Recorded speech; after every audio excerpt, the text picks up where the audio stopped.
ಹಾಗಾದ್ರೆ ನಾವ್ ಹೆಂಗೆ ಸಕ್ಸಸ್ ಆಗ್ತೇವೆ? ಅದಕ್ಕೆ ಕೀರ್ತನೆ 44:3 ವಚನದಲ್ಲಿ ಕೀರ್ತನೆಗಾರ ಈ ರೀತಿಯಲ್ಲಿ ಬರೀತಾನೆ. ನೋಡಿ, ಚೆನ್ನಾಗಿ ಅರ್ಥ ಮಾಡ್ಕೊಳ್ರಿ. ಇಲ್ಲಿ ಸಭೆಗೆ ಬಂದ್ರೆ ಮಕ್ಕಳೇ, ನೀವೆಲ್ಲ ರಕ್ಷಣೆ ಹೊಂದಿರಬಹುದು, ನಿಮ್ಮ ಲೈಫ್ ಅಲ್ಲಿ ಚೆನ್ನಾಗಿ ಸಕ್ಸಸ್ ಆಗಿ ನೀವು ಜೀವನದಲ್ಲಿ ಚೆನ್ನಾಗಿರ್ಬೇಕು ಅನ್ನೋದು ತುಂಬಾ ಒಳ್ಳೇದು. ಆದ್ರೆ ಅದು ನಮ್ಮ ಸಕ್ಸಸ್ ಅಲ್ಲ. ನಿಜವಾದ ಸಕ್ಸಸ್ ಏನಂತ ಅಲ್ಲಿ ಬೈಬಲ್ ಬರೆದಿದೆ. ನಮ್ಮ ಪಿತೃಗಳಿಗೆ ಕತ್ತಿ ಈ ದೇಶವನ್ನು ಸ್ವಾಧೀನ ಮಾಡಿಕೊಡಲಿಲ್ಲ, ಅವರ ಭುಜಬಲವೇ ಅವರಿಗೆ ಜಯ ಕೊಡಲಿಲ್ಲ.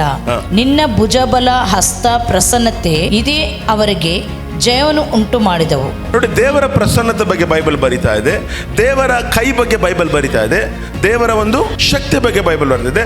ಅವ್ರು ಎಷ್ಟೇ ಅವರು ಆಲು ಜನರ ದೇಶದಲ್ಲಿ ಸೇರಿರ್ಬೋದು, ಯೋರ್ದನ್ ಹೊಳೆ ದಾಟಿರ್ಬೋದು, ಯೆರಿಕೋ ಗೋಡೆ ಬಿದ್ದಿರ್ಬೋದು, ಇವೆಲ್ಲದಕ್ಕೂ ಕಾರಣ ನಮ್ಮ ಬಲವಲ್ಲ, ಇದು ದೇವರ ಬಲವೇ ಎಂಬುದಾಗಿ ಬೈಬಲ್ ಬರೀತಿದೆ. ಇವತ್ತು ಕೂಡ ನಾವು ಅಷ್ಟೇ, ನಾವ್ ಏನೇ ಕೆಲಸ ಮಾಡ್ಬೋದು, ಏನೇ ಮಾಡ್ಬೋದು, ಆದ್ರೆ ನಮಗೆ ನಿಜವಾಗಿ ಒಂದು ಗುಡ್ ಸಕ್ಸಸ್ ಬೇಕು ಅಂದ್ರೆ ನಮಗೆ ಬೇಕಾಗಿರೋದು ದೇವರ ಬಲ. ಲೋಕದವರ ಕಥೆ ನಮಗೆ ಬೇಡ. ನಮ್ಮ ಲೈಫಲ್ಲಿ ಅನೇಕರಿಗೆ ಅನೇಕ ಕಾರ್ಯಗಳು ನಡೀತಾ ಇಲ್ಲ, ನೋ ಟೈಮ್. ನಮಗೆ ದೇವರ ಸಮ್ಮುಖದಲ್ಲಿ ಕುತ್ಕೊಂಡು ನಮಗೆ ಟೈಮ್ ಇಲ್ಲ. ಯಾವಾಗ ಸ್ವಲ್ಪ ನಾವು ಟೈಮ್ ಕೊಡ್ತೇವೋ ಆಗಲೇ ಆ ಸಕ್ಸಸ್ ಅನ್ನೋದು ನೀವು ನೋಡ್ತೀರಾ, ಗುಡ್ ಸಕ್ಸಸ್ ನೋಡ್ತೀವಿ.